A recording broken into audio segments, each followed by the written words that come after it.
Dalawang hinihinalang sangkot sa illegal na droga ang naaresto matapos masakute sa bypass operation sa Barangay Bugo, Cagayan de Oro City, madaling araw, Abril City 2026. Kinilala lamang sa kanilang mga alyas na Khalid, 53 years old, at Risha, 24 years old, ang mga suspika na umano'y magkasama sa pagbibinta ng illegal na droga sa kanilang lugar.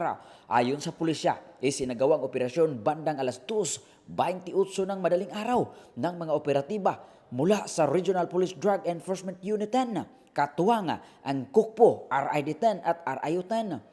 Nakumpiska mula sa mga sospek ang humigit kumulang 120 gramos ng hinihinalang shabu na may standard drug price na umabot sa 816,000 pesos kasama ang ilang sachet ng droga, isang sling bag na ginagamit na lalagyan at 1,000 bypass money. Kasalukuyang nakakulong na ang mga sospek sa Maharlika Detention Facility habang hinahanda ang kasong paglabag RA 9165. Ang mga nakumpiskang ebidensya ay isinailalim na sa pagsusuri ng Regional Forensic Unit 10. Pinuri naman ni Police Brigadier General Christopher N. Abrahano, Regional Director ng Police Regional Office 10, ang matagumpay na operasyon at tiniyak ang patuloy na pinaigting na kampanya laban sa illegal na droga dito sa rehiyon.